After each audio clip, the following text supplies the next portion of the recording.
അമ്മ യാത്രക്ക് എങ്ങനെ ഉണ്ടായിരുന്നു? പ്ലെയിനില് ശീതം പിടിച്ചിട്ട് എനിക്ക് നിക്കാൻ കഴിയുന്നില്ലേനു. നിക്ക്, സീറ്റ് തന്നില്ലേ അവര്? സീറ്റാ? പ്ലെയിനിൽ നിന്ന് ശീതം കൂടിയിട്ട് എന്റെ കൂറ്റുപോയി. അമ്മേ മോളെ. കണ്ണൂര് ഭാഗത്തൊക്കെ സീറ്റിന് കൂറ്റുന്നാവും പറയാ, ഓരോരോ വാക്കുകളെ. പക്ഷെ ഇത് സാമ്യം ഉണ്ട് കേട്ടാ, സീറ്റ് കൂറ്റ്. പക്ഷെ ചില വാക്കുകളൊന്നും പിടിക്കാൻ പറ്റില്ല. ഇത് കുഴപ്പമില്ല, കൂറ്റ്. ഹേ, കൊള്ളാലോ വാക്ക്, സിമിലാരിറ്റി ഉണ്ട്. എന്തിട്ടാ കാരണം കൂറ്റ് കിട്ടാൻ ഞാൻ ഫ്ലൈറ്റില്?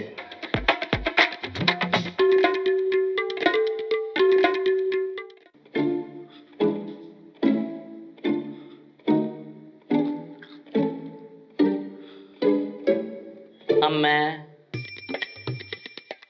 അമ്മയെന്നേ മീൻ വാങ്ങിക്കാൻ താഴെ പോയിട്ടുണ്ടായിരുന്നോ? ആ പോയിനി. എന്നിട്ട് അവിടെ എന്തിട്ടാ കശവിശ ഉണ്ടായേ?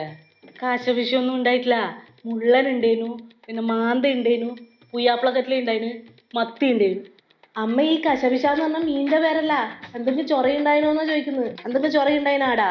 ചൊറയൊന്നും ഉണ്ടായിട്ടില്ല. പിന്നെ ആ ചെക്കൻ ഒരു ബെറല് പിടിച്ച ചെക്കനേനു. എനക്കറിയാപ്പോ ഓനൊരു ബേവ് കുറവാന്ന്, ഒരു പളഞ്ഞൂറ് പറ്റിയ കളിയാന്ന് ചെക്കനെ. ഞാൻ അവനോട് ചോദിച്ചു മത്തിക്ക് എത്രയാ പൈസ എന്ന്. അപ്പൊ ഓൻ പറഞ്ഞു 18 എന്ന്. പിന്നെ ഞാൻ അവനോട് ചോദിച്ചു മാന്തക്ക് എത്രയാ പൈസ എന്ന്. അപ്പൊ ഓൻ പറഞ്ഞു 10 എന്ന്. അന്നേരം നല്ല പാങ്ങിലാന്ന് എന്നോട് വർത്താനം പറയുന്നു. പിന്നെന്തേനു ലാസ്റ്റ് ഞാൻ അവനോട് പറഞ്ഞു കുറച്ച് പൈസ കുറച്ചിട്ട് താവളിന്ന്. എന്നിട്ടാ പറഞ്ഞേ? മീൻ പൈസ കുറച്ചിട്ട് താവളി. മീന് എന്തിട്ടാ? മീന് പൈസ കുറച്ചിട്ട് താവളി.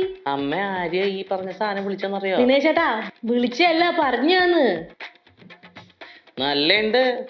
ആ ചുള്ളൻ ട്രിവാൻഡ്രം കാരണം ട്ടാ ആടാ ഈ സൈസ് സാധനം എടുത്തൊരു പടയാ പടച്ച അമ്മ പടല വിടും.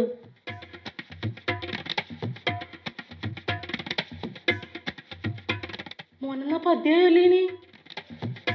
ഇത് മലയാളം തന്നെയാ? പിന്നെന്തിട്ടാ മലയാളല്ലേ? അല്ലണേ, എനിക്ക് ഇവൻ പറയുന്നെല്ലാം തിരിയലുണ്ടാ? അങ്ങെല്ലാം നോക്കിയിട്ട് സുമാറ് ഇങ്ങനെയെല്ലാം ആയിരിക്കും എന്ന് വിചാരിച്ചിട്ട് തിരിഞ്ഞ പോലെ നിക്കലന്നെ. തിരിഞ്ഞിട്ട് നിക്കേ, വളരെ ശക്തിമാന്റെ മോളാ തിരിഞ്ഞിട്ട് നിക്കാൻ. മോനെ ഓ പറയുന്നോണ്ട് ഒന്നും വിചാരിക്കറേ, മോന്റെ മലയാളം തീരെ പോരാ. ഇവർ അങ്ങോട്ടേക്ക് ശുദ്ധ മലയാളം ഒന്നും അല്ല അല്ലേ? നമ്മളെ പോലെ അത്ര ശുദ്ധമൊന്നും അല്ല. നമ്മുടെ ഭാഷക്കാണ് ഇപ്പൊ പ്രശ്നം. നന്നായിട്ടുണ്ട്.